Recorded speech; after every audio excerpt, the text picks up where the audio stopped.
Do we have Christian online at all? I know we may be a couple of minutes early. We've got a little switch around for the programme this afternoon. So we have Christian Van der Werf, who was this morning, but unfortunately had a slight travel issue. So has travelled partly around Europe and ended up back at home to be able to talk today. So delighted that he is with us. So Dr. Van der Werf, he's a consultant cardiologist in the Netherlands. And aside from doing his cardiac device list, his clinical work focuses very much on inherited conditions. So thank you very much, Christian. Over to you. Yeah, good afternoon. Thank you. And I'm so sorry I couldn't be there. I made it to Brussels indeed, and then I came back home. So I'm so sorry for not being there and giving this talk face to face. Thank you for the invitation. So I was asked to speak about CPVT and in particular about treatment and risk stratification, and mainly updates on the studies that we have performed and are performing on this topic. So just very briefly, CPVT is probably the third most prevalent genetic arrhythmia syndrome, characterized by polymorphic or bidirectional VTs that are triggered by physical or emotional stress, and also associated symptoms like syncope and sudden cardiac arrest that occur in the same conditions. On the left, you'll see a typical exercise test of a patient with CPVT. So at rest, there's no ventricular ectopy, and as the exercise test continues, the ectopy appears and becomes more complex with even a beautiful bidirectional VT in this particular case. In typical cases, the yield of genetic testing is actually quite high, and in most patients, variants in the ROR2 gene are identified, and there are some other genes listed here that are also associated with more rare cases of CPVT. But for the rest of this talk, and also the statements that I'll make are really relate to ROR2 related CPVT, so the most common form that we see. So before we start to discuss the data on risk stratification in CPVT, I think it's wise to ask two questions. The first one being what the main goal is of risk stratification in CPVT. I think the main goal is different than in Brugada syndrome, for example, or in most inherited cardiomyopathies, where risk stratification is actually mainly aimed at identifying patients that would benefit from an ICD. But that's clearly not the case in CPVT. I think in CPVT, the goal of risk stratification is to identify high-risk patients that might benefit from a more aggressive initial therapy, and I'll discuss later what I mean by that. And I think another important goal could be to identify low or maybe very low-risk patients who are safe with, for example, beta blocker monotherapy, and some might not even need any medical therapy and might get, as we call, intentional non-therapy.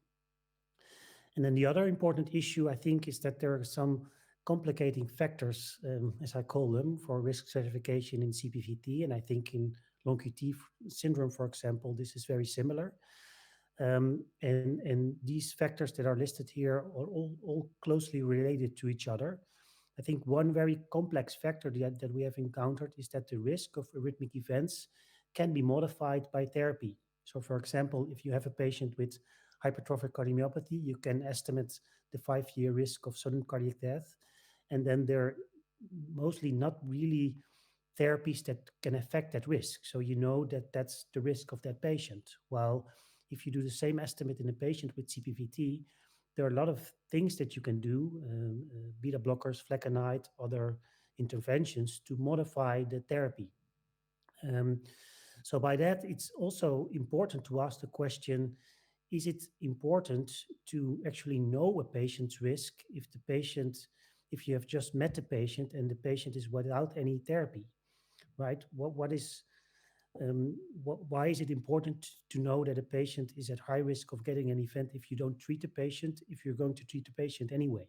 So I think it's not very informative to have this information, and it's, for example, more informative to know what the risk of your patient is if you treat the patient with a beta blocker.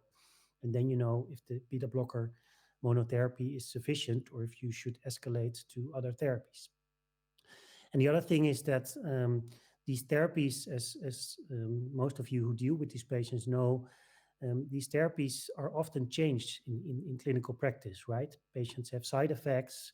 You can evaluate the effect of a beta blocker, for example, by a stress test. And if the stress test still shows VTs, you might add flecainide, for example. So a lot of decisions are made in clinical practice. And it's very difficult to capture all this information in a registry and to capture all this information into a calculator to estimate the risk. So these are really the difficult things that we have encountered in our work on this that I'll show later. And if you look at the current guidelines, European guidelines on the management of patients with CPVT, it actually already contains some risk stratification because the guidelines start with specifying 3 different subgroups. So the first one being patients who have been resuscitated. The second one being patients who have had an arrhythmic syncope or who show bidirectional polymorphic VT. And the third category is patients who carry a pathogenic variant, are asymptomatic, and do not have any documented ventricular arrhythmias. So these are already 3 different categories as defined by the guidelines. And I think there are 2 important things here. The first one is that there's actually one category missing because there are patients who carry a pathogenic variant and have only isolated PVCs or bigeminal PVCs, but no VTs. So that's a category that should probably be in between these 2 categories. And the second issue, and that's probably more important, is that the guidelines actually group patients who present with a syncope and patients who are asymptomatic but show bidirectional or polymorphic VTs. So according to these guidelines, these 2 patient groups should be managed similar. And I don't think that's correct. I think a patient who presents with a syncope has a much higher risk of future events than an asymptomatic patient, but I'll show that in the next slides.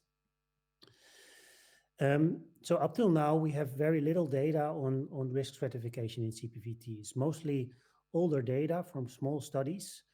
In an old study from Paris, from the Paris group, the presence of syncope or sudden cardiac arrest before diagnosis was a very strong risk factor for future events. There were some very high hazard ratios, especially for sudden cardiac arrest. This depended a little bit on the endpoint. There were different endpoints used. And in that same study, also age at diagnosis was a risk factor. So younger patients have a higher risk than older patients. And in another study from the group, even in an even smaller sample size, they showed that in genotype positive relatives, the ones who have a phenotype have a high risk of events. And in another study from the pediatric CPVT registry from Vancouver, proband status was the most important risk factor, more important than the presence of symptoms or age. And we've been working, so we're coordinating an international registry, very large. We've been working on risk stratification for some time now, and we're about to finish this manuscript. So the study that we did was in almost 750 patients, where we developed a risk stratification model on patients that were treated on beta blockers only. So this will help us to estimate the risk of a patient who is treated with a beta blocker to know if that beta blocker therapy is sufficient or not. I cannot show you very much details yet, but I can tell you that we can actually confirm the findings that I showed on the previous slide. So the presence of symptoms and age are by far the 2 most important risk factors. And the presence of a phenotype on the exercise stress test is not a very important predictor. It's not even an independent predictor for the endpoint. On the left chart is the endpoint including syncope. So syncope, ICD shock, sudden cardiac arrest, and sudden cardiac death. And on the right side, it's also that composite endpoint, but without syncope. But as you can see, the model is able to distinguish a very low risk category. So usually those are the older patients who are asymptomatic, and the medium and high risk categories, usually the younger patients who are symptomatic. Um, and then we switch to management. So again, the same figure from the guidelines, which basically state that all patients should get a beta blocker, and in the ones that present with a cardiac arrest, that should be combined with an ICD. And in the other patients, flecainide should be added once they get a recurrent event on a beta blocker, or once they get ventricular ectopy on the stress test. And then a sympathectomy is another option for more complex cases. And yeah, I mainly want to focus on this part because I think, in my opinion, in this part, some patients are overtreated and some others are undertreated. And I'll show you why in the next slides. But we think that an ICD is not needed in patients who present with a cardiac arrest who were previously untreated. Well, on the other hand, we think that it's better to actually add flecainide in an earlier stage in symptomatic patients, instead of just adding flecainide when patients get a recurrent event on a beta blocker, or to rely on the exercise tests. That's actually a little complex as well. I'll show that in the last slides. So very briefly on the different therapies, for every therapy, I'll show the largest study that has been published so far. So from our registry, we published this paper on symptomatic children that were treated with beta blockers 2 years ago. And there are actually two important findings in this study. First of all, for both endpoints, again, with syncope on the left and without syncope on the right, you can see that the use of non-selective beta blockers, especially nadolol, was associated with lower event rates. But the other important finding is that still the event rates on beta blockers are substantial. So on the left, you can see that after 5 years, still 20% of these symptomatic children has a recurrent event, and most of the children were on beta blocker monotherapy. And again, for the endpoint without syncope, it's still somewhere between 10 to 15% at 5 years that will have an event. So clearly, beta blockers alone are not sufficiently protective for high-risk patients. So that's why we're happy with the discovery of flecainide around 15 years ago. And only a few weeks ago, we published this new large series in Circulation on flecainide. And in this paper, we compared arrhythmic event rates in patients who were treated with a beta blocker for a while, beta blocker monotherapy, and who then got flecainide added to the beta blocker, so combination therapy. And we were very critical in only including patients who had an unchanged background therapy. So the beta blocker type had to remain similar in both study periods. And for example, a sympathectomy or something was not allowed. So really only comparing the efficacy of adding flecainide to an unchanged background therapy, including a beta blocker. And we included 247 patients. And you can see that 1/3 was asymptomatic, and that only a few of them got their first events either on a beta blocker, which is the pre-flecainide period, or on flecainide. But the most important part, I think, is on the right, where you can see that 2/3 of the study cohort was symptomatic before the diagnosis was made. Some of them continued to have symptoms on beta blockers. Most of them were actually well with a beta blocker, and then some of them had another event on flecainide. But especially the patients who had a breakthrough event on beta blockers were mostly very well protected with when flecainide was added, and only a few continued to have events. So altogether, there were 23 patients who experienced a total of 38 events while they were treated with a beta blocker and flecainide. And it's important to know that 7 out of these 23 were either always confirmed non-adherent during those events or were treated with a very low dose, so usually below 100 milligrams in adults. And this included also the only sudden cardiac death event that occurred. This was a boy that didn't take his flecainide when he went out to practice sports and then died suddenly. And the other 16 patients were usually very severely affected. So very young children, median age at the first symptom was 9 years. Most of them had been resuscitated, and 50% of them also had neurodevelopmental disorders, which also has been associated with a more complex phenotype.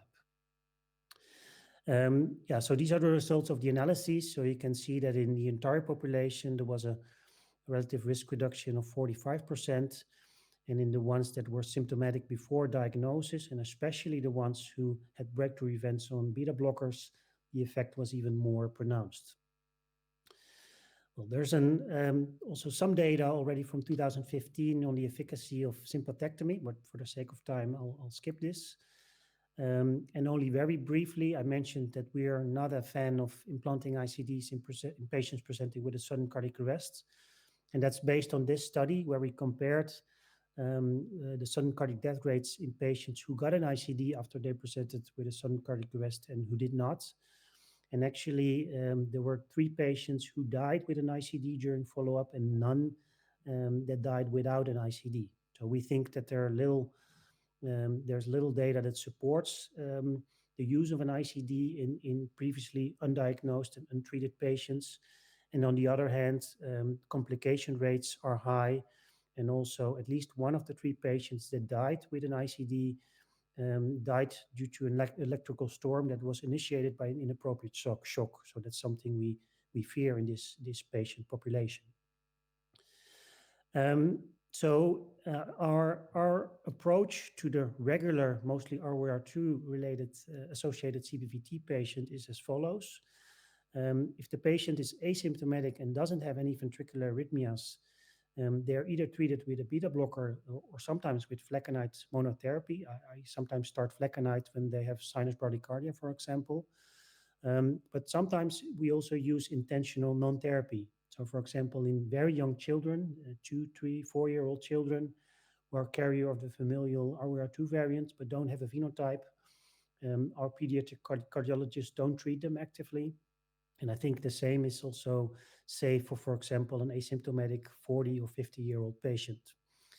If the patient has ventricular arrhythmias but is asymptomatic, they're treated with a beta blocker and or flecainide. But I think the most important recommendation is to be aggressive, more aggressive than recommended by the guidelines in symptomatic patients. So both patients who have had syncope or sudden cardiac arrest before diagnosis. So we treat them with combination therapy with a non-selective beta blocker and flecainide, and sometimes also with sympathectomy, if, for example, there are doubts about therapy adherence or based on the exercise test. In addition, very important to give the patient a personalized exercise advice.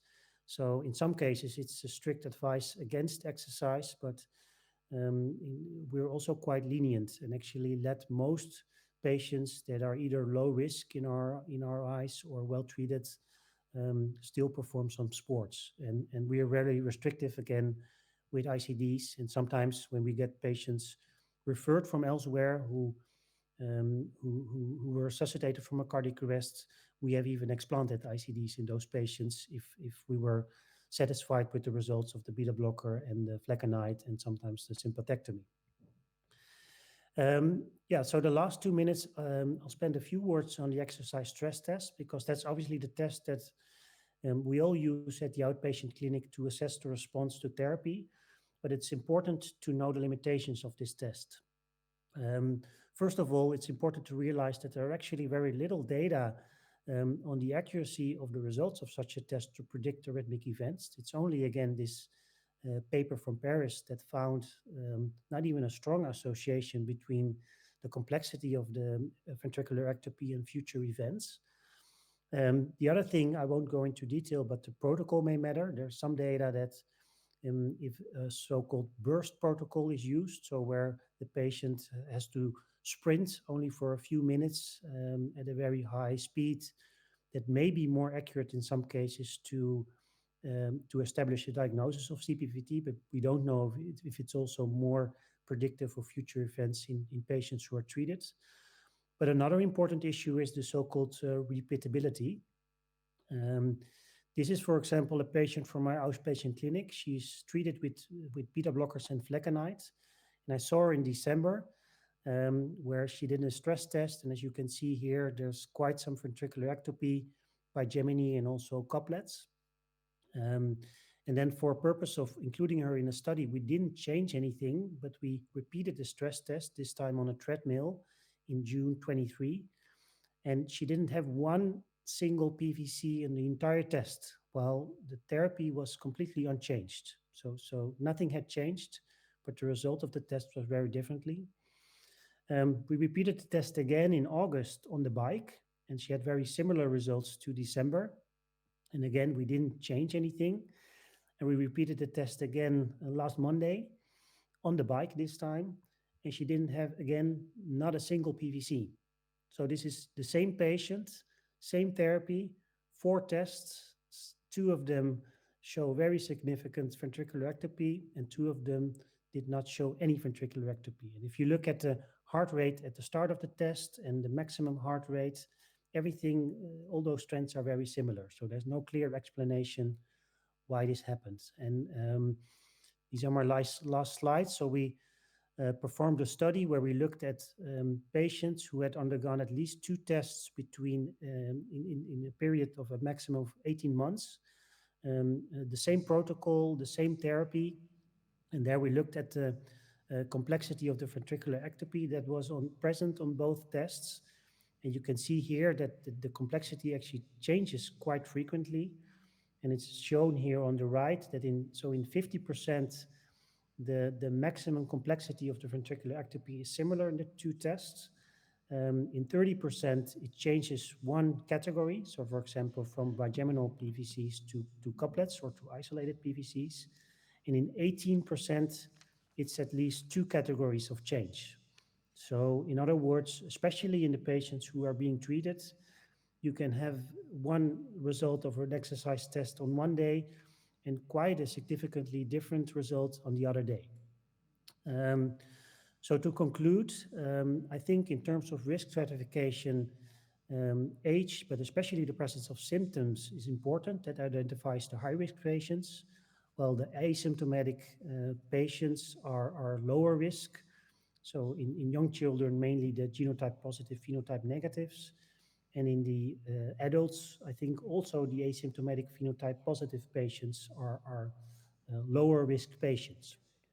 In terms of management, we think that the high-risk patients require aggressive initial therapy, so not only a beta blocker, but also with flecainide, but no ICD, while the low-risk patients seem to do well with a lenient approach, meaning either beta blocker or flecainide monotherapy or sometimes intentional non-therapy. And then the stress test is still useful for monitoring. I mean, it's all we got, but I think it's important to realize that this variation exists. So if you are dealing with a high-risk patient, I don't think you should be satisfied if the exercise test looks well on beta blocker monotherapy. I don't think that's good enough. So I think those patients still benefit from combination therapy with flecainide, for example, even if the test looks fine. And with that, I thank you very much for your attention.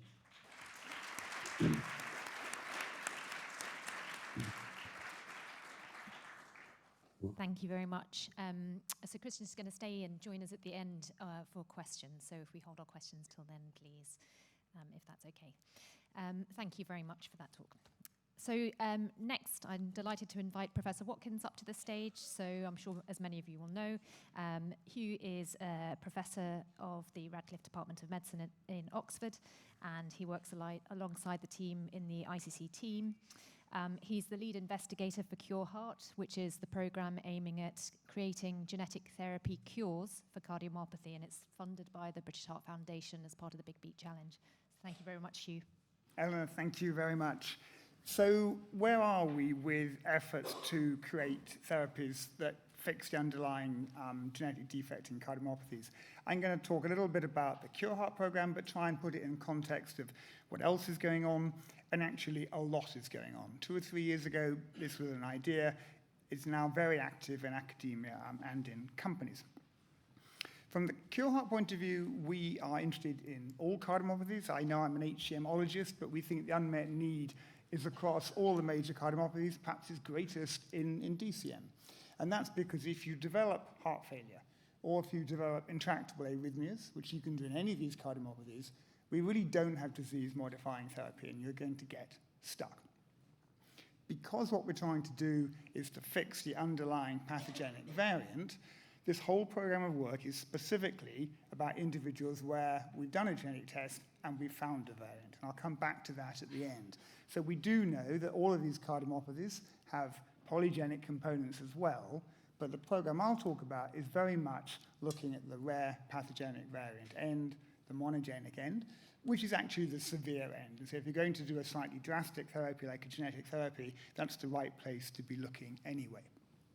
So this is mostly about familial disease, but not only, because rare variants crop up outside of familial disease, and the best example that you will all know about is the titin truncation.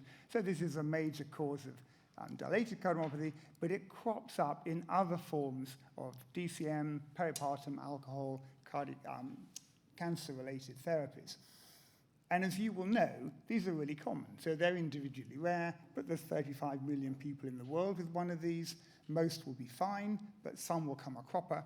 If you had a therapy for those that get into trouble, it would have really huge ramifications. The reason there's a lot of activity in this field is not because we've finally got to understand what's going on in the heart. We've actually had that knowledge for a decade or two, but it's the advent of the tools, and I will touch on them, that allow you to precisely manipulate a gene in an organ. And that's what makes it possible to start doing studies in cells and animal models. And we now know that it's absolutely possible to correct the underlying genetic defect. And if you do that in a mouse, you will stop the condition from progressing. And if you do it in a young mouse, you will cure that mouse. It will not get cardiomyopathy. So if we can develop these tools and make them safe for patients, we've got a real prospect of stepping in that window when you have the mutation, before your heart's badly damaged, and actually preventing. And that's why we use the word cure. It's also attractive that if we can get this to work and we can precisely manipulate the gene of our choice in the heart, then every gene expressed in the heart becomes a drug target. And that's not true for proteins. There are many proteins that you can't target. So if we can make it work, it has wider ramifications. But 2 or 3 years ago, when we were starting to put this program together, this was absolutely not happening in heart. There was a lot of activity in liver, and you heard about it, some of it today. Much easier to target liver, eye, bone marrow, but heart was in the too difficult, let's come to that later, pile. And that's a problem for our very large number of patients. In the academic sphere, at least, that changed, I think, very much with this rather bold intervention from the British Heart Foundation, and I'm, of course, very indebted to them. So they, despite being a national charity, put up this one award for a worldwide competition for a team that thought now was the time to make a step change in their particular area. And we were the team that won that. And the day we learned that the weight of expectation fell heavily on my shoulders, and it hasn't lifted. But it was very powerful to have such a big opportunity, and it enabled us to put together a very strong team. So this is the high-level view of the Cure Heart team, and I think the reason that we were able to win the competition was partly we were building on very solid foundations. We really do know what the mutations are and how they work. Partly it was timing. The tools had just really become feasible, and partly with that rather large pot of money, I could call up the best people in the world, invite them to join the team, and no one said no. And so it's an extraordinarily strong team, and I'll talk about some of these individuals. But David Liu has created some of the best editors. Eric Olson, some of you will know, has shown how to deploy them in patients. We've got other scientists. Matthew Wood in Oxford, Luke Vandenberg invented the AAV9. So it's a very powerful team. So we're underway. We're about 1 year in. But I have to remind people when I talk that it's a grand challenge. This is hard, and there's some really big obstacles. So I'm going to talk you through those. The first one is the clinical piece, and you'll know this, but it's worth thinking about it in this context. So this is just data from SHARE, and it's the heart failure endpoint. It's quite a hard endpoint, showing the progressive burden that you get through life. So, HCM can be quite a nasty disease. But this is playing out over decades. It's very variable, individual from individual. Many people remain fine. And it's a lot less severe than something like Duchenne's, say, which is where most genetic therapies are currently being prosecuted. So we have a challenge. We have more patients, but more heterogeneity. And because they're well and will be well for a while, we need higher safety than you would do if you had some really relentlessly nasty disorder. And this is true for all of the cardiomyopathies. They play out over time. They're very variable. So this sets up what I consider the who, when, and what questions, by which I mean, who do we treat? How do we find out who, with, let's say, DCM, is on a bad trajectory, is going to end up needing a transplant, and therefore justifies an early intervention, and who doesn't? How do we better stage disease and go, now's the time to step in? And the what question is, we can't do early phase clinical trials trying to show that we stop progression, because the time course is hopeless. We have to have other things we can measure that we can take to a regulator and say, we want you to license our created treatment on the basis of this thing that we think we can measure over a short period of time. So let me touch on the who question. I think the who question is primarily a genetic one. And that's become a lot easier over the last 3 or 4 years since we started doing genome-wide association studies and understanding the common polygenic contribution to cardiomyopathy. And actually this really unlocked the sort of the roadblock we've had for the last, well, more than 30 years when I first started working in this field, where we could show that the individual mutation you had influenced outcome, but with lots of variability. We now know, even if you've got a pathogenic HCM or DCM variant, that about a third of your variability is driven by these common genetic variants on top. And then there are other people who don't have a pathogenic variant, but are extreme enough in their polygenic score that they get HCM without a gene variant. But for identifying patients with mutations who are going to do badly, we need to look at what is the impact of your polygenic heritage, your score, on the rare variant. And we've got data, I think, that are now encouraging that this will actually work. So these are data from a collaboration that links up my group with James Ware and Connie Betzina in Amsterdam. These are data from UK Biobank. We're looking at individuals who've got a likely pathogenic or pathogenic variant that's predicted to cause HCM, and we're asking how likely are they to have been identified as having HCM. And penetrance is low in UK Biobank for reasons you will know. But here are the 5 quintiles of polygenic risk score. So if you're unlucky and you're in the top 20%, you are 10 times more likely to get HCM than someone with the same, let's say, myosin mutation who's in the bottom 20%. And this, I think, is what explains the wide variation we see between families and within families within the same mutation. And this polygenic score not only drives how likely you are to get HCM, but also how you will fare with it. And these are data, again, looking at the quintiles. So the top 20% of common variant score has a much, much worse cumulative MACE than the middle or the protected one. So the sort of thing that we're doing at the moment is trying to get better at quantifying individual rare variant penetrance, overlaying polygenic score. We will need other factors. The age at which you first develop some phenotypic manifestation is very predictive, but we want to be able to use these things to sort through all of our patients and decide which ones are heading for trouble and need something doing. The when question and what to measure question are all about phenotypes. Some of that comes from biomarkers, but I'm particularly interested in imaging. We do a lot of work in Oxford and many other centres too on CMR imaging. This is a nice slide from Betty Rahman from Oxford, and this is illustrating HCM, but we have to think also about the other cardiomyopathies.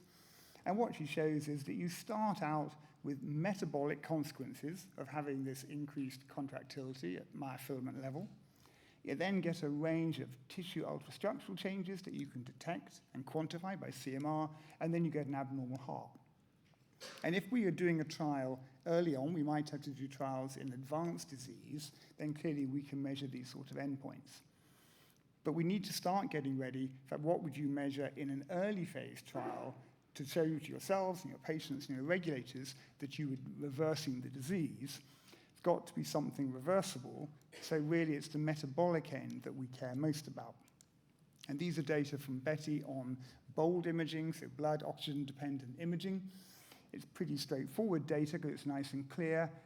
If it was a healthy person, you or I, and we give you adenosine, you have a big step up in cardiac perfusion, and you have a big step up in oxygenation showed on this color scale here.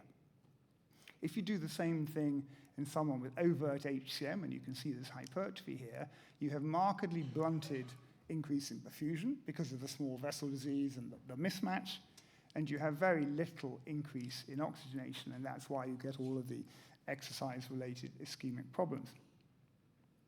What we like is that if you are a young person who doesn't have hypertrophy but has a sarcomere mutation, we find you have normal perfusion reserve, the structure is normal, the capillary supply is normal, but already blunted oxygenation. And this speaks to increased demand because your cardiomyocytes are burning up too much ATP.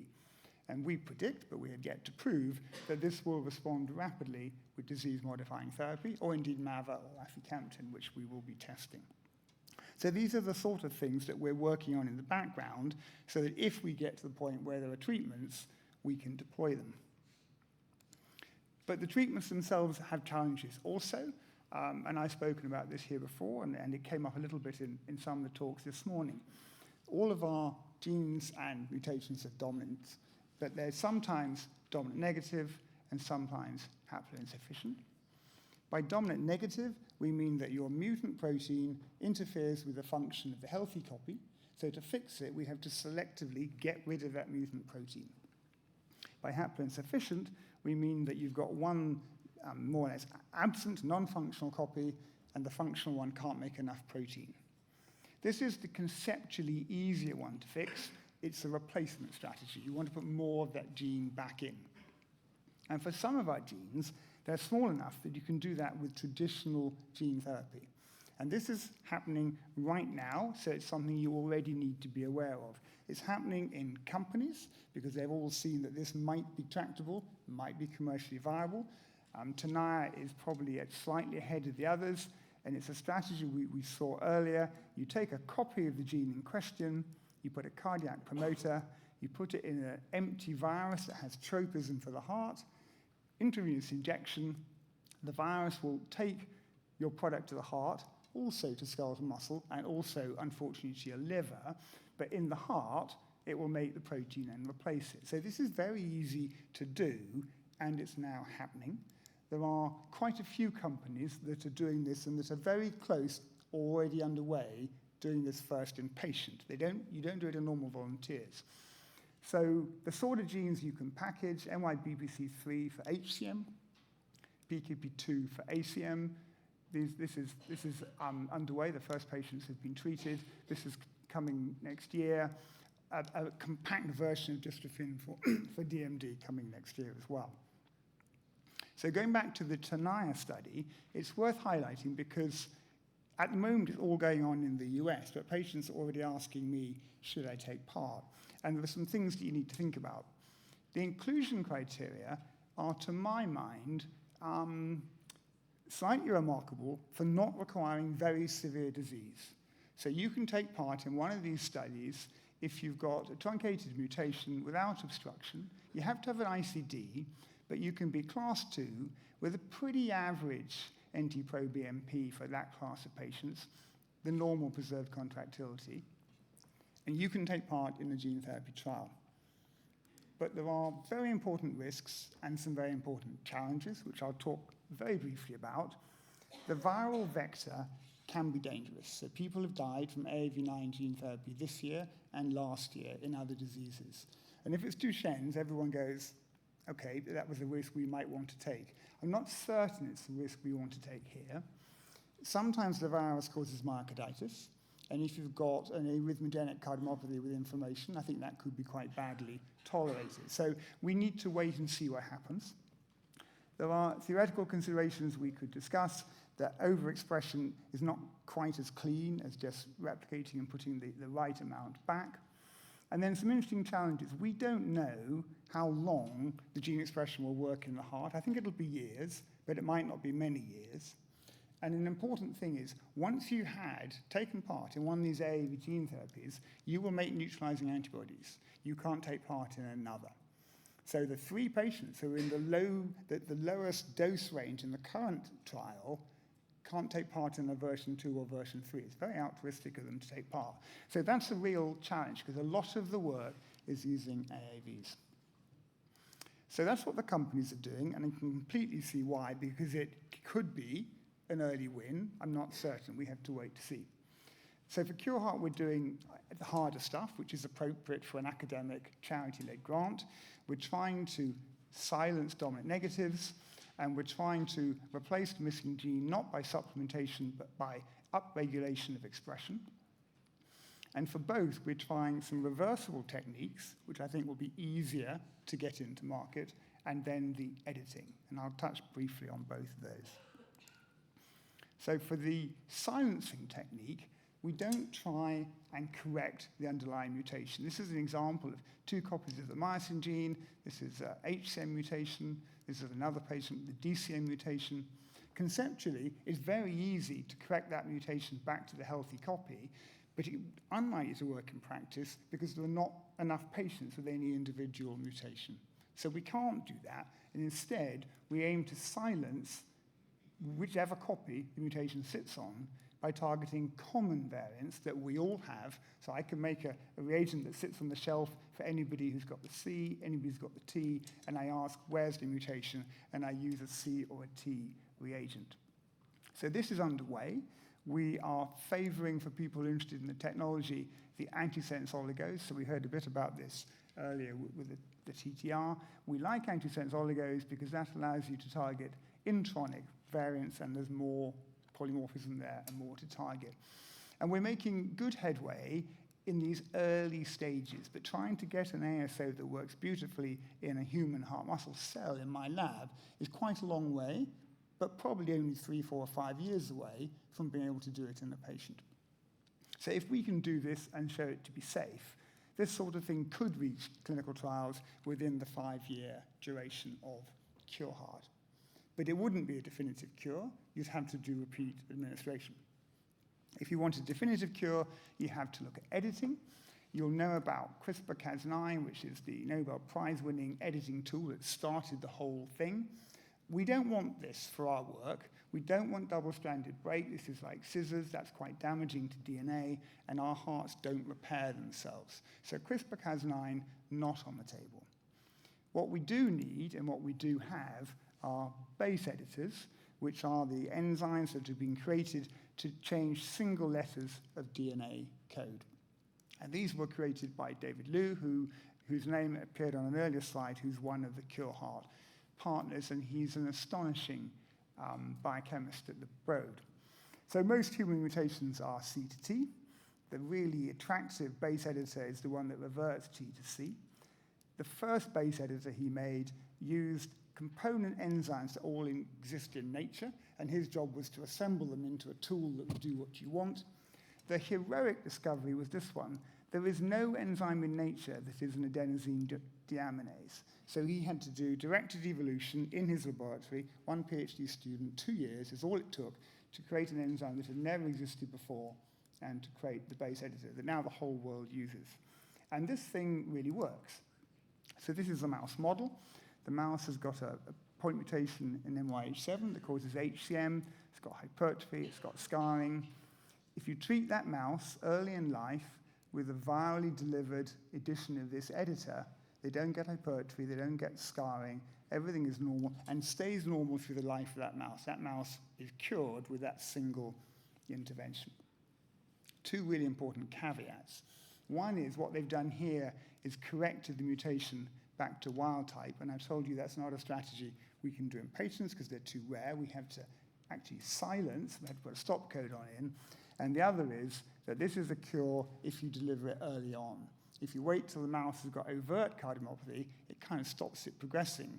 It doesn't reverse it, which is not surprising. Because we want to not correct individual ones, but be able to rewrite DNA and put in stop codons, We're very interested in David's latest invention, and that's the prime editor. You may have read about these. He will no doubt get a Nobel Prize one day. This is an enzyme that allows you to not just find and edit, but you can edit to any sequence of your choice within quite a large piece of DNA. And this is the sort of tool we're likely to use so that we can precisely create the changes that we want. So to try and put this in context, whether we're doing the silencing or the editing, we're only targeting the heart. We won't target the genes we pass on to our kids. So if we have cures, they'd have to be deployed again in the next generation. The heart has some advantages. We don't get cancers. So the bone marrow, people are terrified of causing leukemia. We don't have that risk. And we can deliver locally to the heart with catheters if we need to. But we've got this pretty hard risk-benefit. Our patients are fairly well, and I don't think we should be subjecting them to really dangerous interventions. We have to get them to be safe. And we have this tension that they'll work better if deployed in a 20-year-old than in a 40-year-old, but they have to be truly safe to do that. But we also believe that if we can make headway, and by no means only this program, it really does open up a lot of other genetic and non-genetic therapies that are amenable in the same way. I wanted one slide to put this in context of how this needs to fit in with the work plan. We need to be even better at cascade screening, because the only way we can deploy these treatments early is to find the mutation carriers. And we're pretty good at genetic testing, but we need it to be much more blanket coverage, and we need to be really thorough at tracing these families. And then when we find the mutation carriers, we need to do the rare variant, the common variant, the phenotype, and put them in different pathways. Some need a little bit of follow-up, some need medical therapy, others will need genetic therapy. And I think we will have these tools. The aim of the program is to get to the point of the first trial. We couldn't fund a trial with 30 million, but to the point of a first trial in 5 years. So my acknowledgement slide is a very high-level one. It's a very big program. I'm afraid I haven't the opportunity to highlight all my colleagues in Oxford, some of whom are in the room, who are doing a lot of sterling work at the coalface. I lead the program. Co-lead is Cricket Simon. This is David Liu, the guy that invents everything. And I would shout out to Cardiomyopathy UK, which has been a fabulous partner to ensure that what we're doing maps onto what patients want us to do, and the British Heart Foundation that put up all the money. Thank you very much.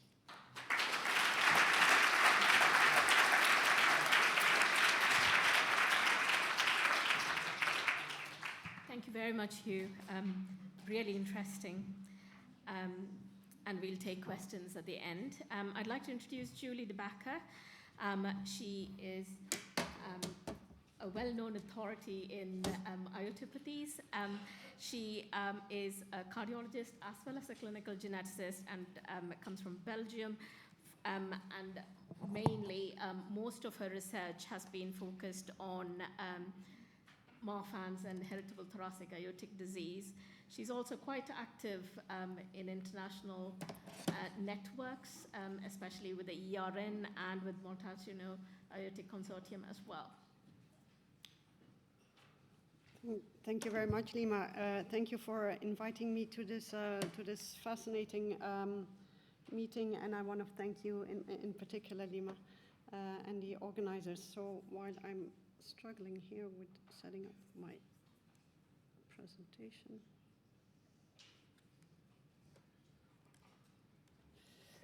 Okay.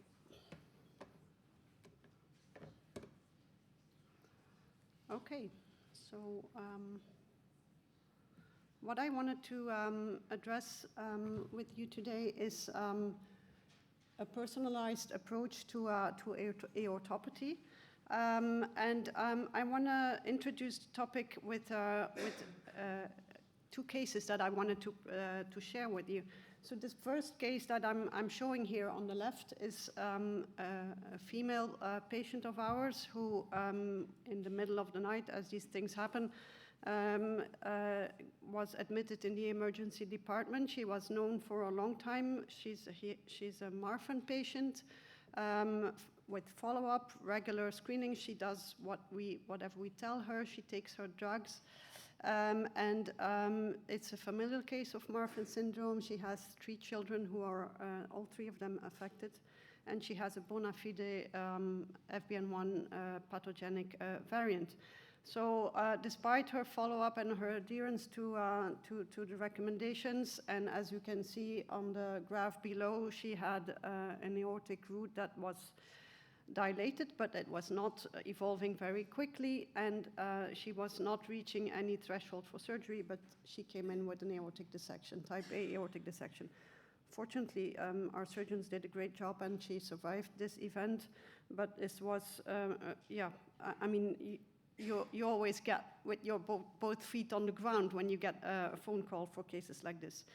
On the other hand, I want to present you this younger person, a male person, 38 years old, also Marfan patient, but he was not known yet to us. He came in with cascade screening, so in his family there were several cases of Marfan disease, and he was genetically tested and then came in.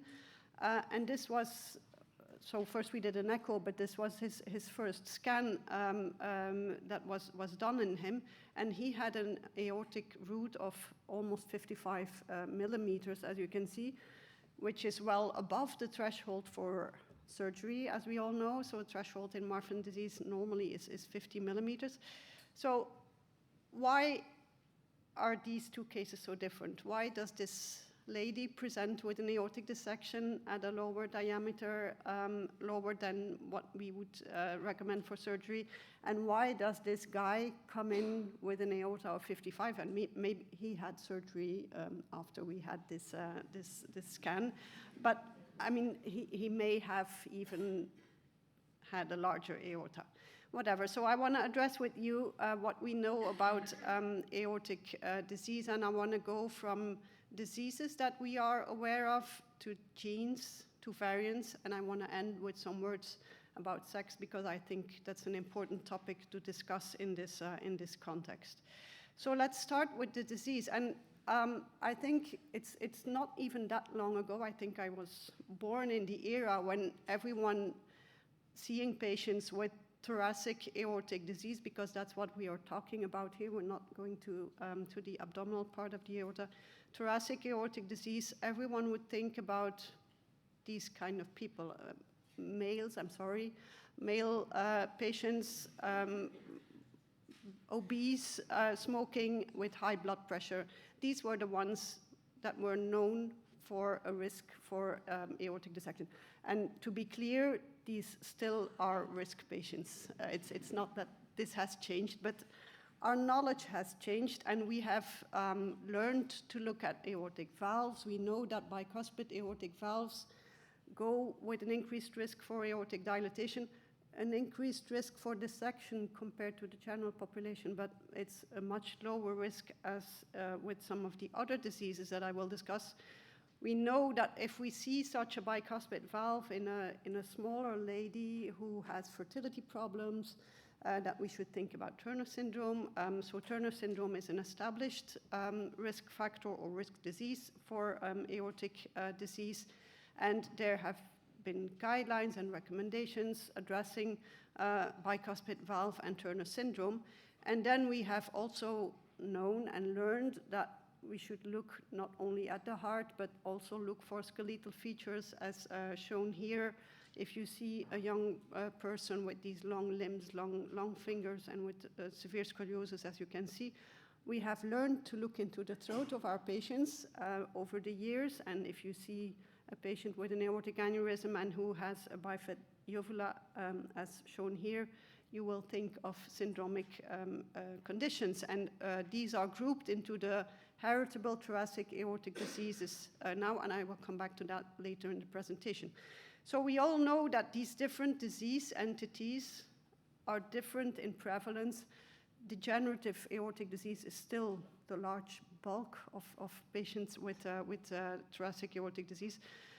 There's differences in age at presentation. The syndromic forms will present at younger ages. The location of the aneurysm, well known in bicuspid aortic disease, where it's more the ascending part of the aorta.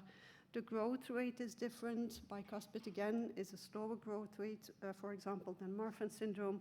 And the dissection risk is also different, and I will come back to that later in the presentation. So just to start with, or to go on with what we call diseases, there's a number of studies out there. I'm just showing one of them, showing differences between what is called in this study non-syndromic thoracic aortic disease, Marfan syndrome, and bicuspid aortic valve.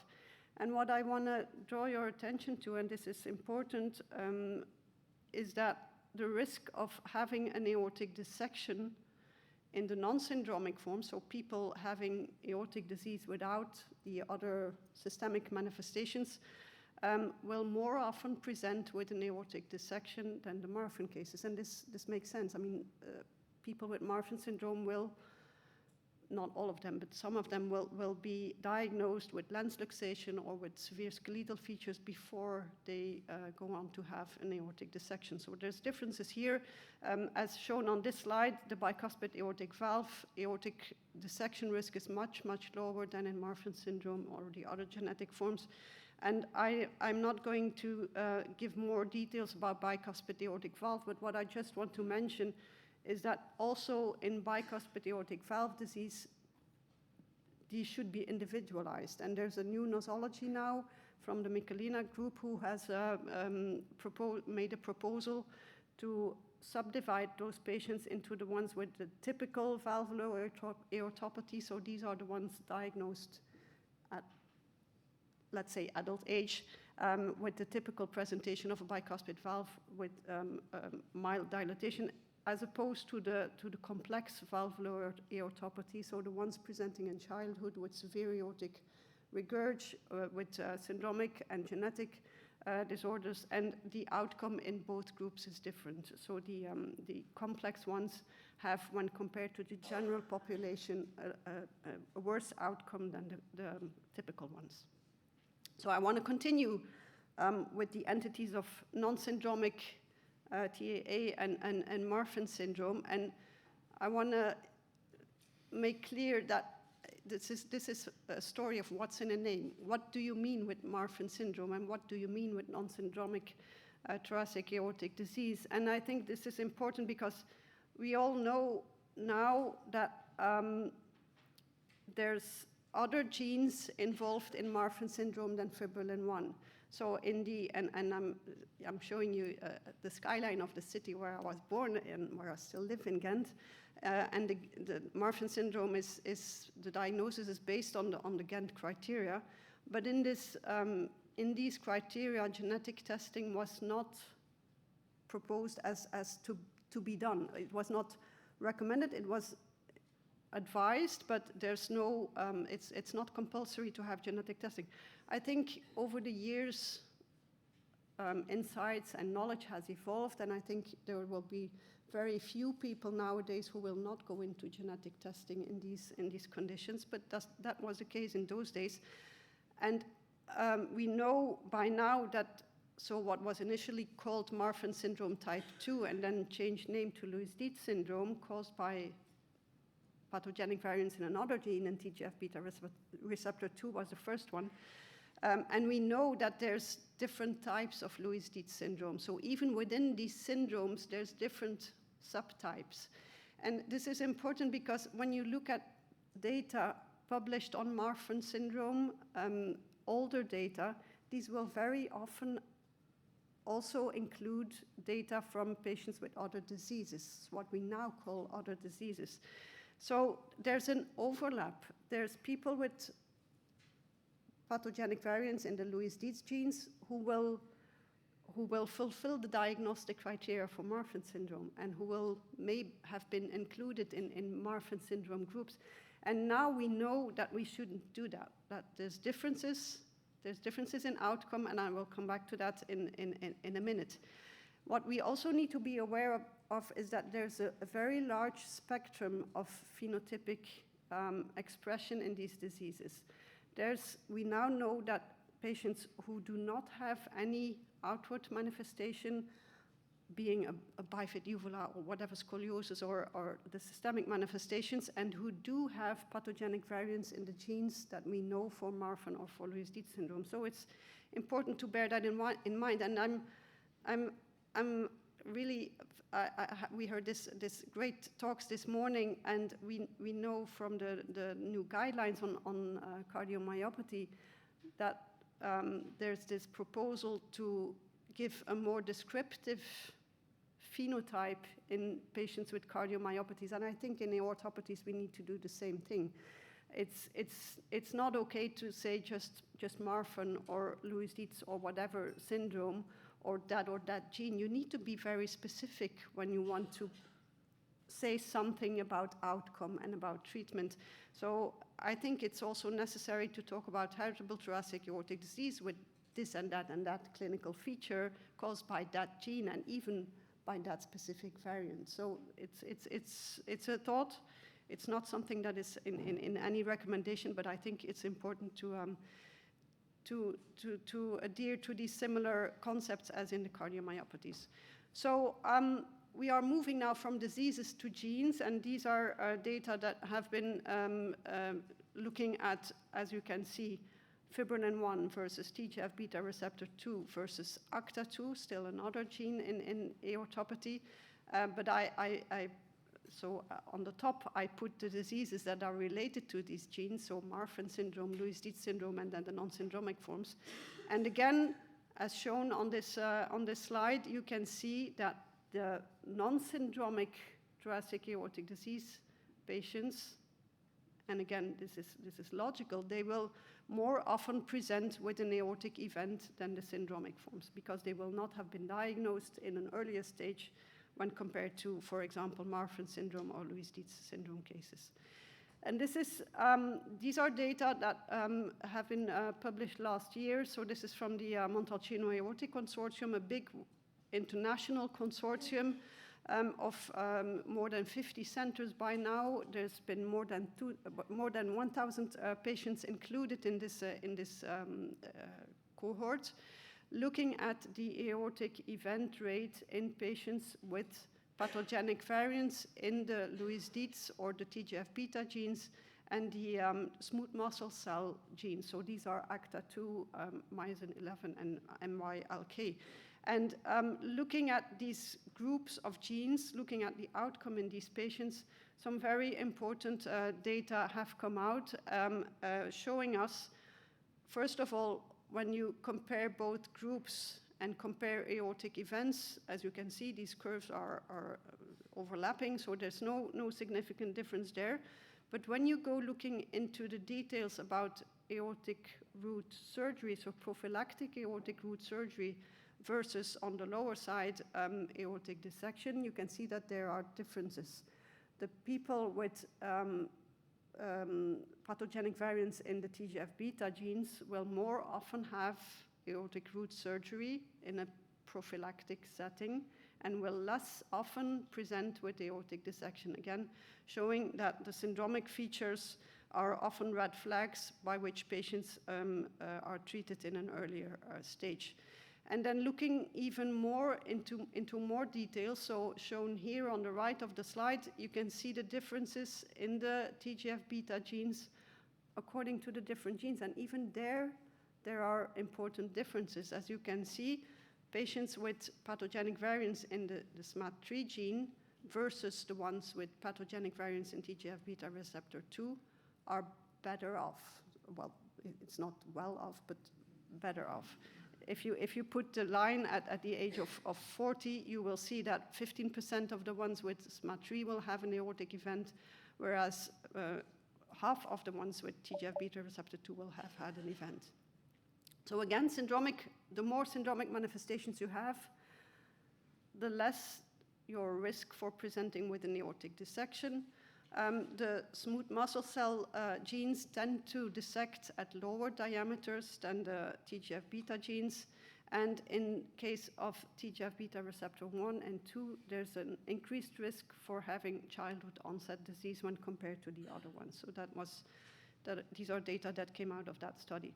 So I already mentioned genes, going even into more detail and then moving from genes to variants, and this has already been addressed in other presentations today, and the previous speaker has nicely explained the difference between haploinsufficient and dominant negative, so I don't have to explain that again. But in the case of fibrillin 1, variants, the patients with haploinsufficient variants tend to have a higher risk when compared to the ones with dominant negative variants.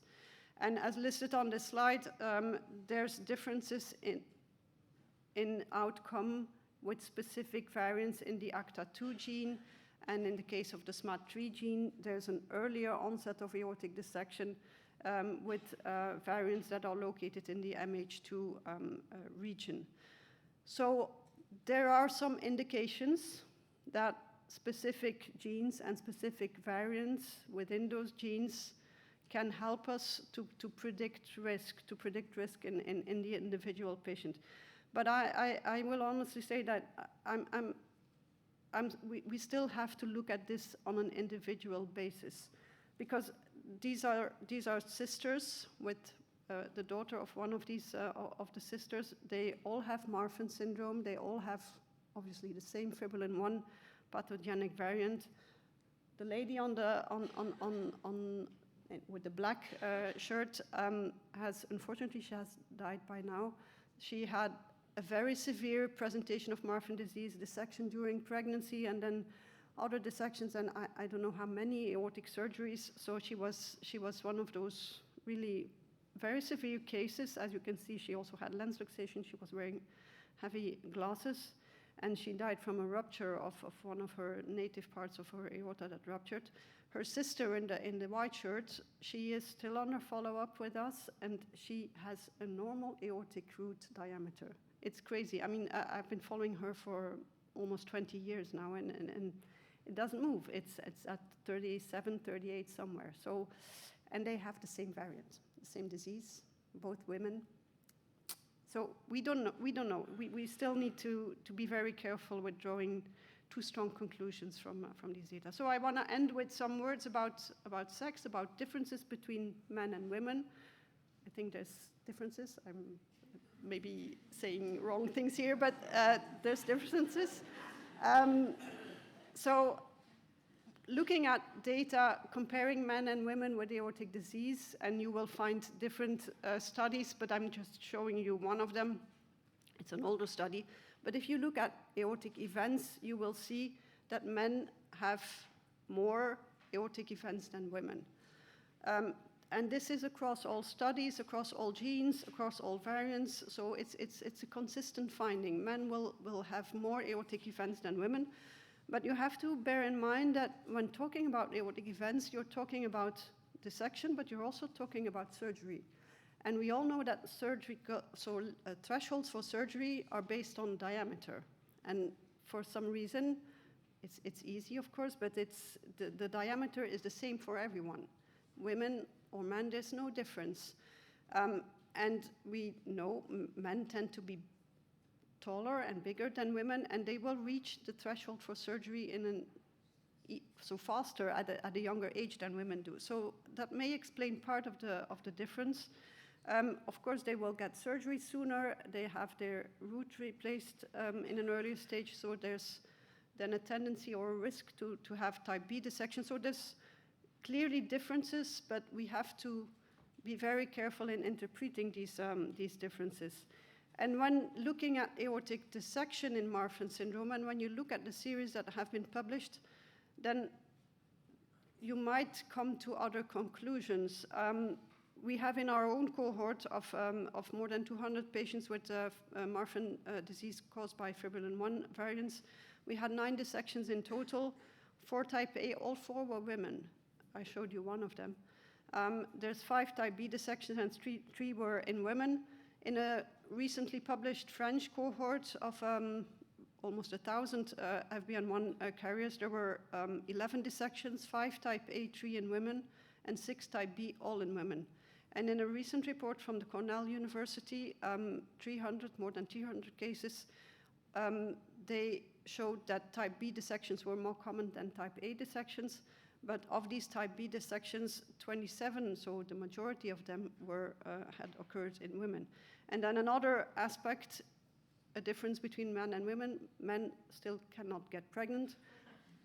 There's the topic of pregnancy. I'm not going into the details because of the sake of time, I could talk about that for a long time. But pregnancy is a known trigger for aortic dissection, also outside Marfan syndrome or the genetic disorders, by the way. So it's an independent risk factor for dissection. So that also plays a role in the risk. And then I've been talking about sex. I think gender also plays a role. And these are data that I'm showing here that, and this is something that is known in cardiology in general. Women presenting with thoracic aortic or thoracic pain, chest pain, are considered or looked at differently than men are. And these are solid data showing that mortality rates in women are higher than in men, and the time to diagnosis in women is longer than it is in men. So why that is, it's probably the gender that plays a role, and the graph that I'm showing here is a Japanese study looking at pre-hospital mortality. So they have collected data on mortality records. They showed what is known, that the risk for dissection in women is lower than in men. That's for sure. I mean, there's still more men presenting with dissection than women. But the pre-hospital mortality in women, the pre-hospital mortality rate in women was significantly higher than in men, which again is something to consider, I think. So how do all these data translate to practice? I think there's, and I'm showing you here some data about medical treatment. There's data showing that patients with fibrillin 1 mutations, and this is from the large meta-analysis published by Alex Pitcher last year on losartan, patients with fibrillin 1 variants are the ones that respond better to losartan than the control group. And the graph on the bottom of the slide shows you the difference in losartan treatment, again, between haploinsufficient and dominant negative, where the ones with haploinsufficient variants tend to have a better response. So about surgery, and I'm showing you the data from the recently published US guidelines on aortic disease, clearly indicating that your management should be guided by the underlying gene and variant. And they have given us some indications about when to intervene in these patients according to the underlying gene. And what I want to show you importantly is that they also mention presence of high-risk features. And these high-risk features are in a footnote, but I'm showing you the main features here. So specific pathogenic variants, women, again, smaller women with TGF-beta receptor 2 and small body size, severe extra-aortic features, I think I've mentioned that, and then family history for aortic dissection and an increased aortic growth rate. So coming back and ending with my two cases, this was the left one was a woman. She was rather small. She was actually quite small for a Marfan patient. She was 162 centimeters, 51 kilograms. She has had 3 pregnancies during her life course. She also was a smoker, which is not a good idea if you have Marfan. It's never a good idea, but especially not if you have Marfan syndrome. And she was known with hypertension, while the one on the right was a man, tall, rather big, and athletic. So maybe that's something that plays a role. So this is my final slide, a personal approach. Where do we go from here? I think clinical management should be informed by specific gene and variant. You need to take into account additional clinical and not only aortic, but also extra aortic features in these patients and the family history of dissection. And I think there's a call. Maybe it's not necessary, but I think we need to consider sex-specific management in these patients. And with that, I want to thank you for your time.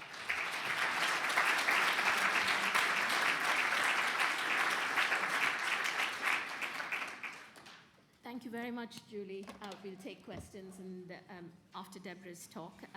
I'm very pleased to welcome Deborah Porter. She is the Deputy Director of the Genomics Unit at NHSE. and she is leading the Genomics Service Transformational Unit as well. She is going to introduce to us today with regards to genomic patient records.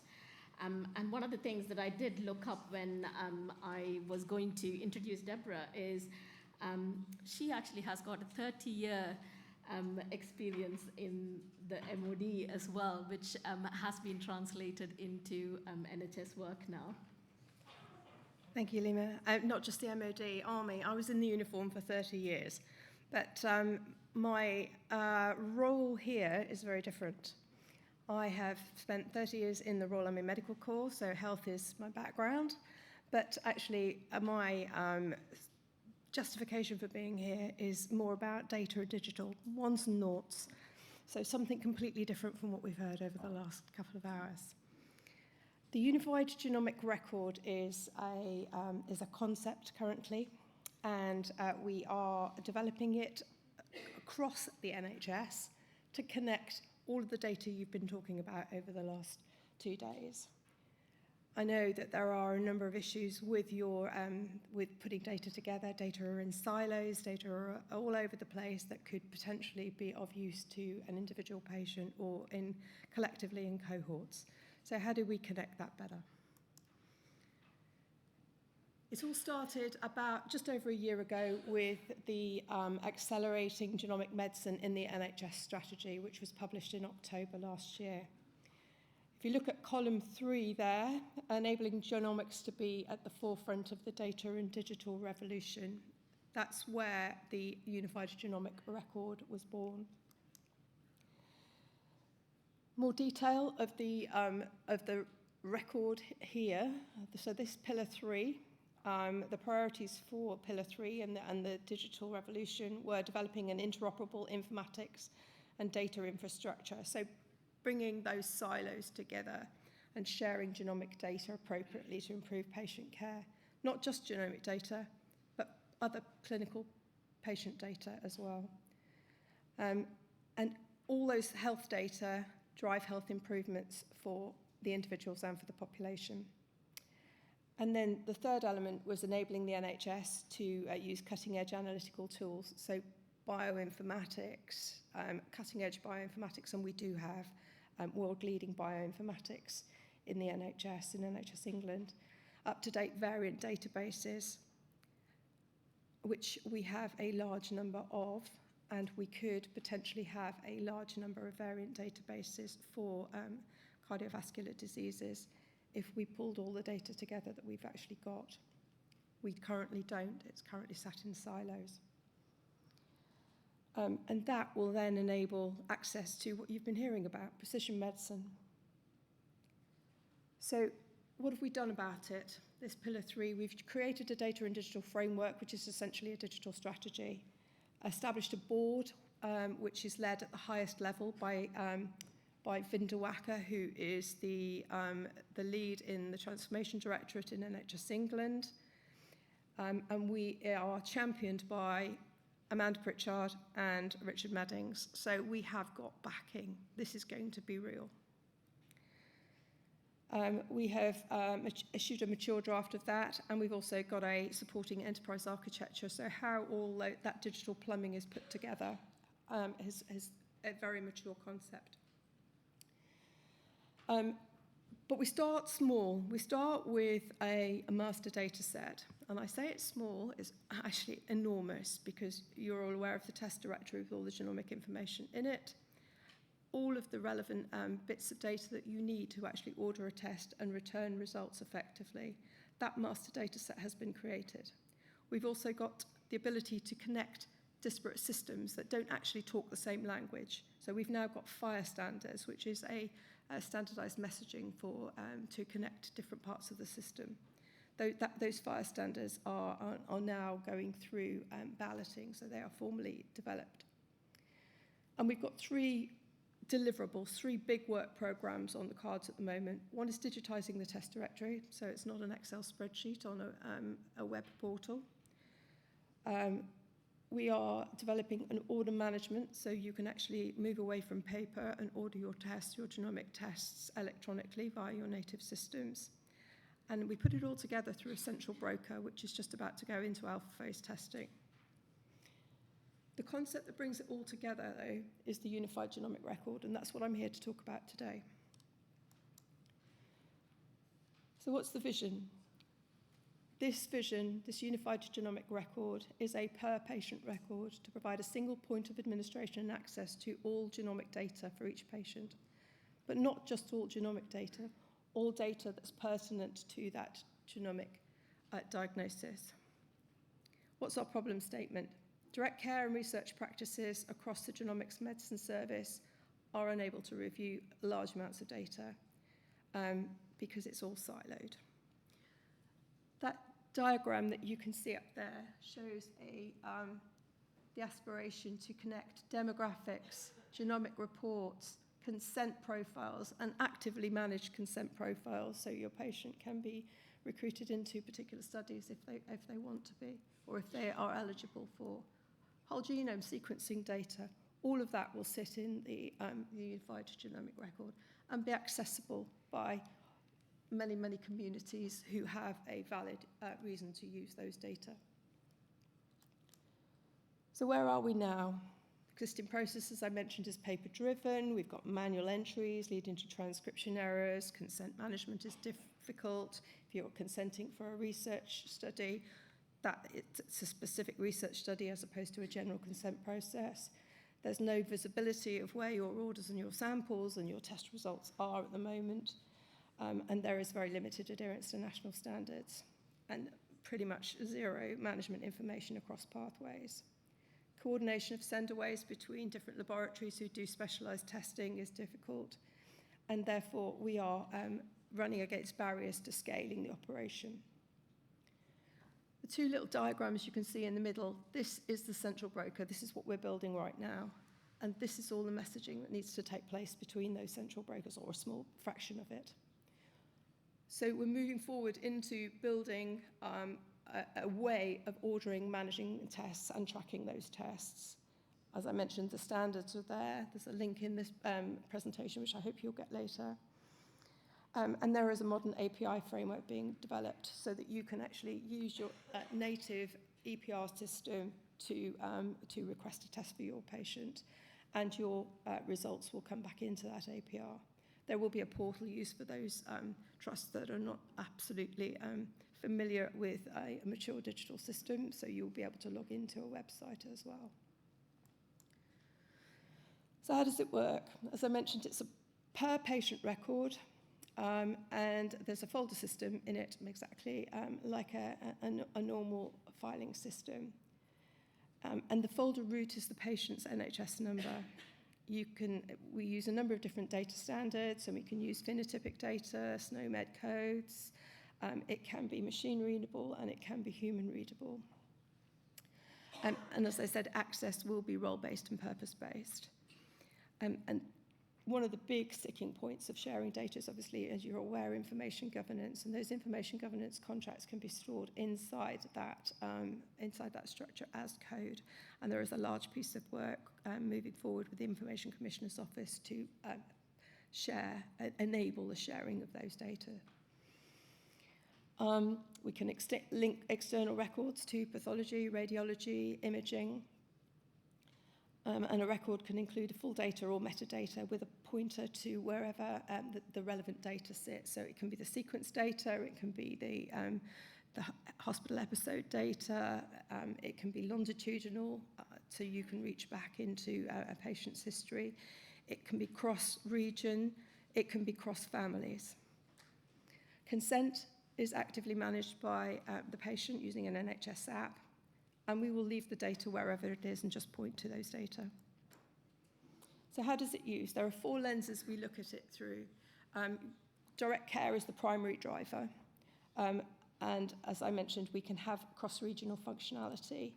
So we don't have to sit in silos with patients in Glasgow or Southampton not being able to connect patient records. The research function we can use, you can traverse across the graph wherever the data are to find your cohorts of patients if you're looking for a particular variant or a particular phenotype. this will enable that to happen and create cohorts. We're looking at population health, linking into the developing secure data environments and the federated data platforms that are also under development in the NHS to look at diagnoses and outcomes data and connect those with deprivation scores and locations. And then finally, management service information to improve things like equity of access. So just a little bit more on equity of access. This is an example of how we think that this could be potentially used to link these data on a national basis. Some of this work has been done in northeastern Yorkshire, literally manually transcribing data from one silo to another. We will be moving to automated, linked and federated data. So if you look at the NHS England Commissioning Federated Data Platform, it has a number of patient locations, postcodes, where they've come from, where their diagnosis was made, and where their bloods were taken. The laboratory information management system has the genomic data inside it, so they know what the causes were. Here is an example of two inherited cardiac conditions, and an example of where the blood was taken. So on the left-hand side of that tiny little graph there, that's the two conditions in County Durham, where there's not much of a population, and they're very far apart. And this is essentially Newcastle. So you can see that there is a massive inequity between the two, and that scale is standardised for population. So the people who live in Newcastle are getting genetic testing. People who live in Durham are not. But those data were agonisingly brought together across regions, whereas the unified genomic record will enable that to happen. Research and direct care. Whole genome sequencing data, as you're aware, are held in Genomics England, and we're working in partnership with Genomics England to develop the infrastructure, the architecture to allow these data to flow where they need to flow. Again, linking whole genome sequencing data or large cardiac panel data, so that the labs, the GLHs, own the large cardiac panel data. Genomics England own the whole genome sequencing data. How do you link those two together? How do you do the connectivity of those pathogenic variants between those two? And they may also be able to link family members who may be at risk, and that cascade testing we've just heard all about, and provide those family members, whether they're in the same trust or the same region, or indeed the other part of the country, and provide access to genomic testing. With great thanks to Elijah Beer and his energy putting together a sudden cardiac death project, a pilot.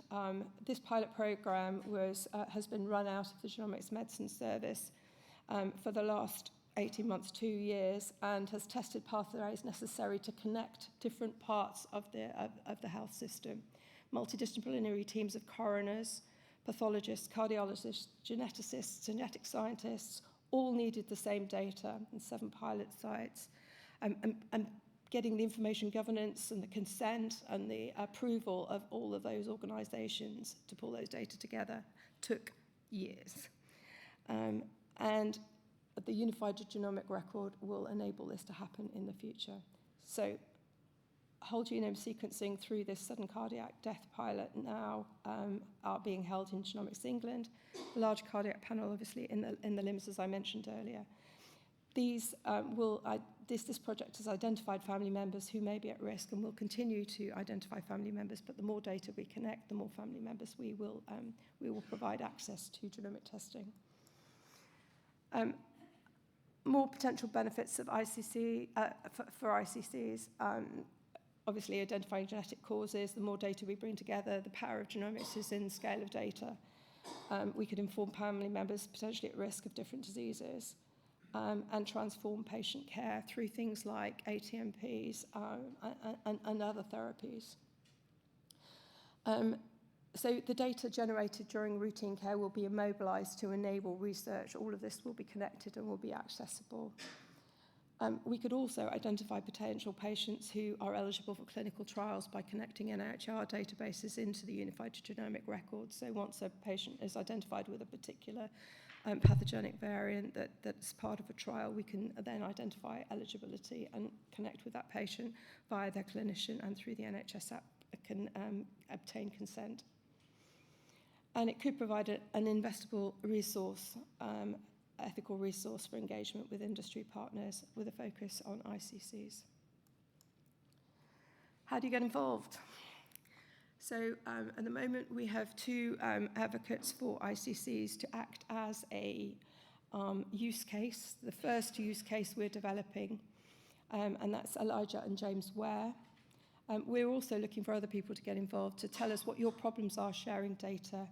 You might want to help join the dots for us, help us define scopes of work, just tell us your problems, how you want to connect data. So please do feel free to either scan the QR code there and leave your name, fill in the form, or connect through the website there. And I'll leave it up for a second while you can take a picture if you want to.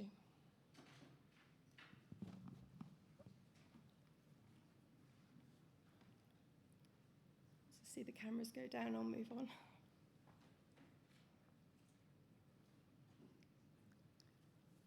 Okay. And then that's it. Thank you very much for your attention, and thank you for inviting me.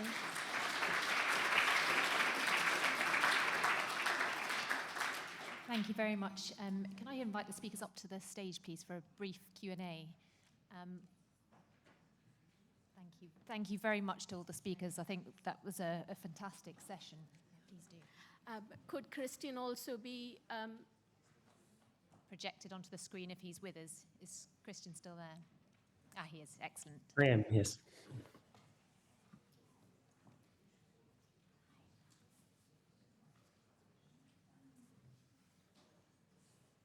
Fantastic. We can see you too, Christian. I mean, a fantastic session taking us through kind of real movements forward and exciting times really ahead that could dramatically revolutionize not only our working lives from a practical perspective, but also from the clinical curative perspective. So thank you to all our speakers. Do we have any questions from the floor initially? There is a mic floating around somewhere. I think we seem to have lost. Excellent. Jan, if you want to pass it to your left. While we do that, we do have one question online, which actually is for Catherine. So given that some clinical genetic services are still struggling to get the digital records and remain reliant on paper-held records, how do we think the unified patient record will fit into the existing systems? I mean, you've taken us through so much of this. It's a huge mammoth project. Sorry, that's for you. Yeah. Sorry. So basically asking clinical genetic services at Yes. the moment struggling with paper records. Oh, absolutely. And how would you kind of think about linking with existing services? And So the clinical genetic services currently will be wrapped into the genomics medicine service very shortly, and there is a service spec going out. We are struggling to understand how those services are structured, the target operating models, and how those data actually flow. But absolutely, clinical genetics is a key part of that pathway, and they will be connected in. So it won't just be the labs that get connected. It will be the trust. So everybody with a clinical genetics service will have an EPR, and those EPRs will connect into the unified genomic record. And will that be funded, I presume, more by NHS England? Say again, sorry. Will it be funded, that linking Yes. up be funded? Fantastic. Yes. And I think I had the same similar thing. It looks like this is a prospective thing that you're going to be doing, but there will be funding for all the retrospective data to be actually added in. I think this is the big question, isn't it? Is the juice worth the squeeze, or do we just standardise the data going forward? I think there's got to be a review of every piece of data and a business case done on the basis of, do we just collect going forward in the new format, or do we actually do some work to maybe just scavenge data from existing databases? and bring them in. We recognise that the data are going to be messy, so we have to bring them together at some stage. But what we don't want to do is stymie research too much by having too messy data. So it's a balance to be done. Fantastic. More or less along the same lines. So hugely ambitious project, really Yes. exciting. I was just wondering what's the timeline, more or less, if you can share the budget and how big is the team? How do you see it articulate with some similar efforts, so the networks of excellence and the MRC rare disease node? Because there's quite a few of us going at the same type of problem, which is huge. It is massive, yes. So the whole concept is that the networks of excellence, once the data have been used for the primary research, then get connected in, and they either the data go into the NGRL, so the National Genomics Research Library, or they get put into the patient record, so it's accessible through the UGR. The UGR, all the UGR is a set of logic. It's a flow of data. The things that connect those systems, the systems that exist at the moment, are those FHIR messages, are that standardization, so that you can recognize a minimum data set to pass them through, and you can query those existing systems. So essentially, the data will sit where it is generated. Now, currently, whole genome sequencing data is generated mostly in one place, in Illumina in Cambridge. In the future, we will have whole genome sequencing data generated in a number of laboratories, whether it's long read or short read sequences, and those data will be huge. We're talking at tens of petabytes worth of data. So we have to do this more sensibly. We can't just generate this huge data lake. We have to federate those data together and then do some intelligent traversing of those graph points to generate your cohorts when you need them, or point at the appropriate data that will affect your patient's care. How much? A lot. But genomics medicine is an investment. Genomics medicine is going to save an awful lot of money. If you can identify patients who will benefit from an advanced medicinal treatment product like a genetic therapy in the future, you will be saving millions of pounds for some patients, per patient. So, I mean, the juice is definitely worth the squeeze. And another question at the back, please. Yeah, so thank you. You asked to come to you with your problems. What's the plan if your problem is that all of your patients live in a devolved nation without a sitting government?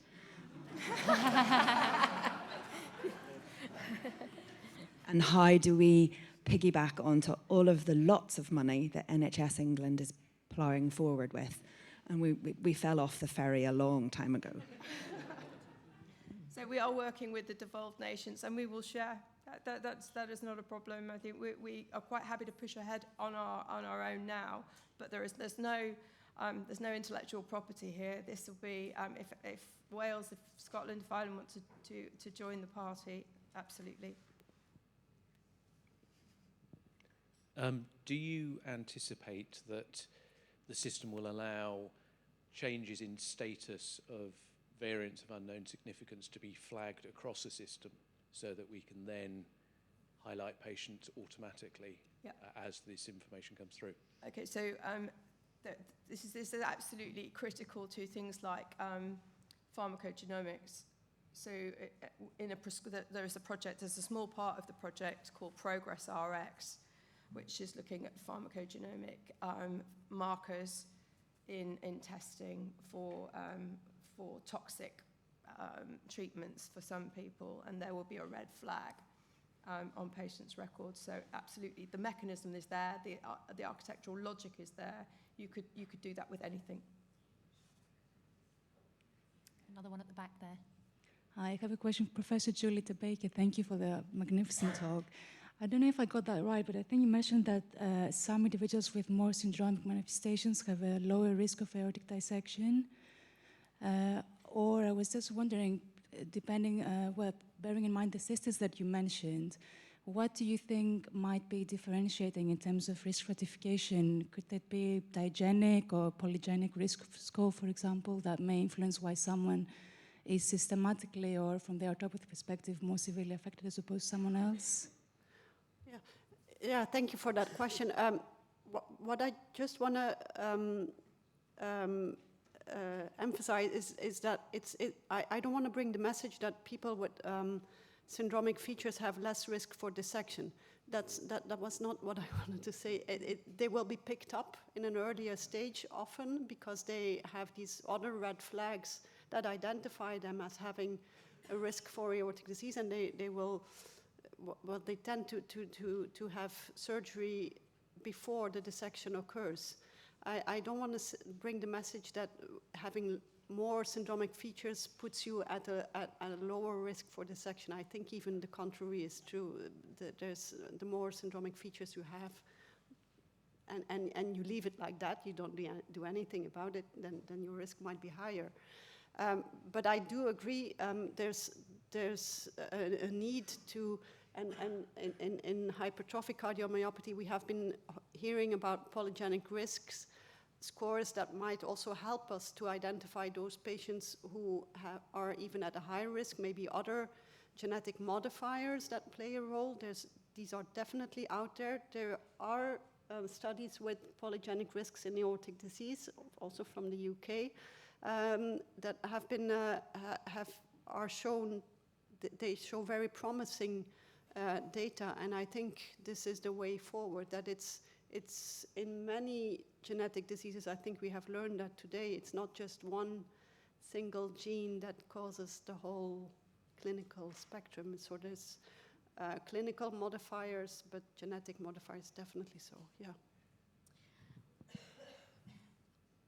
Can I follow that aortopathy question while we get to the floor again?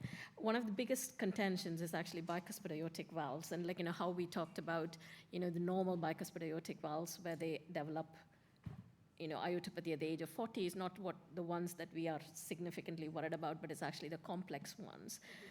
Is there a move from the international community to go onwards for specific recommendations in this area? Yes, well, I think this new nosology has been out there for, I think, 2 years now, and there's one study that has been published recently showing clear differences in outcome. So the data to show differences in outcome are there. The next step will be recommendations to come up with different management.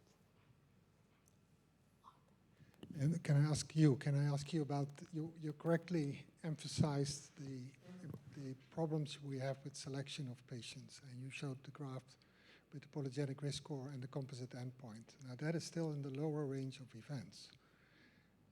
We face the same problem with our big PLN population, a DCM population, and that is a severe disease. And whatever parameter we take, we are not able to predict accurately enough. And now we are working on a number of parameters in the same patient. So the development of ejection fraction or the development of onset of fibrosis. And that seems to be very promising. Have you tried that in hypertrophic cardiomyopathy? Well, we certainly are trying it. We don't have perfect data sets. So the problem is, as you will know, we have very large amounts of cross-sectional cohort data. We've not been putting enough effort in doing longitudinal follow-up. We used to in the days when we were That's not going to work. The cross-sectional is not going to work for this purpose. So it's almost back to 20 or 30 years ago when we used to do a lot of family cascade screening, following the families for years. We've all stopped doing that now. And you look at, we've done our genome-wide studies from things like the HCM registry. It's got a short follow-up. So we're putting a lot of effort into going back and identifying individuals in families with the sort of bad genotype that's likely enriched for events in near years rather than 5 years, and starting to do natural history studies again. And that needs joining up the pediatric and the adult services. I talked to Juan Kasky about it. And until we've got that, we won't know how well the models work. We built some models, but we don't have a good test set. I just want to invite Christian into, he's been patiently waiting, and this might be a slightly controversial question. We talked about no ICDs in CPVT, and Jan actually introduced that yesterday in our case presentation as well. Would there be a move now to actually go back and review your CPVT patients and actually think about removing or taking away the ICDs in those individuals? Well, that's certainly something that we do. So the patients that we are following who've had an ICD for sometimes 10, 15 years, yeah, we discuss this. I discuss this on the outpatient clinic. I have and some people haven't had much complications and they still feel safer with an ICD, and after having this discussion, they choose to keep it. And I'm actually following a British woman right now who came, she came living in the Netherlands, I think 2 years ago, came to see me, and she's had quite some problems with her ICD, and she was only on a beta blocker. The first exercise test which she had with us still showed a lot of vertical ectopy. Now on flecainide, she's doing fine. And now that the battery is getting empty, we already have started the discussion, and she's thinking of having the battery removed. So, yeah, I think it's a conversation we should have with all our patients. But obviously, if it's a new ICD, you can still extract the leads. So I think then the benefit is higher in those kind of patients. It's only the battery, and you can prevent the complications, but yeah, they still keep the leads, the abandoned leads, so that's not ideal either. Thank you. I think I was surprised by the sudden cardiac death that you actually noted in someone with an ICD. So that's kind of why I asked that question. And perhaps we need a national agreement within our own specialists to kind of say whether we go back and kind of re-counsel these patients and take them through it.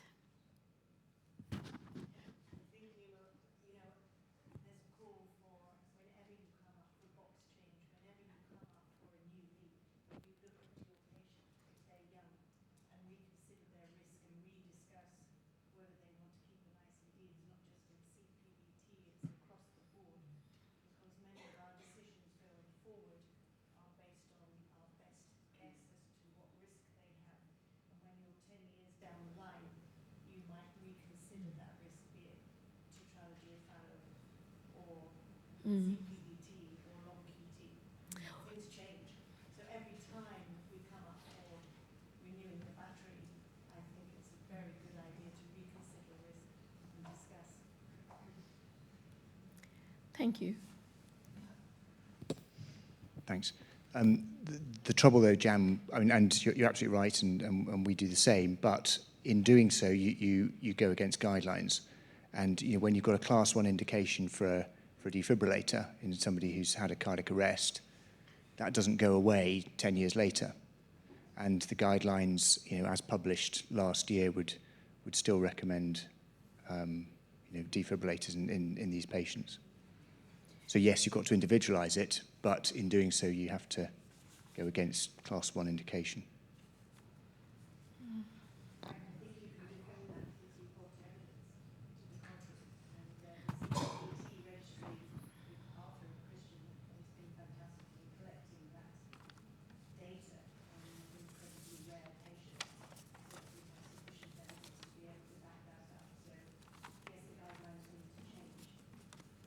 Only just been written. Or even can come out as a statement. Yeah.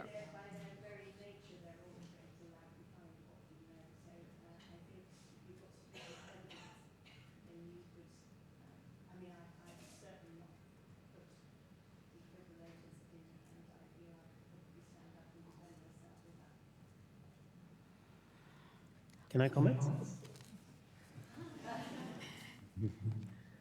So first of all, I think a class 1 indication based on expert opinion is different than based on studies. I mean, it really depends who the experts are in the panel. And second, there's a statement from the US on devices in children, where actually for the first time it's also mentioned in a recommendation that in CPVT patient presenting with a cardiac arrest, not implanting an ICD could be considered. So there's certainly at least recommendations that could also back you up if you decide to explant an ICD in a previously resuscitated patient. Thank you. I think if there are no further questions, we're going to try and catch up on time if that's possible. So if we could have a quick coffee break, we're only giving you 10 minutes, and we are going to come back to our keynote lecture by Arthur Wilder. Yeah, no, thank you.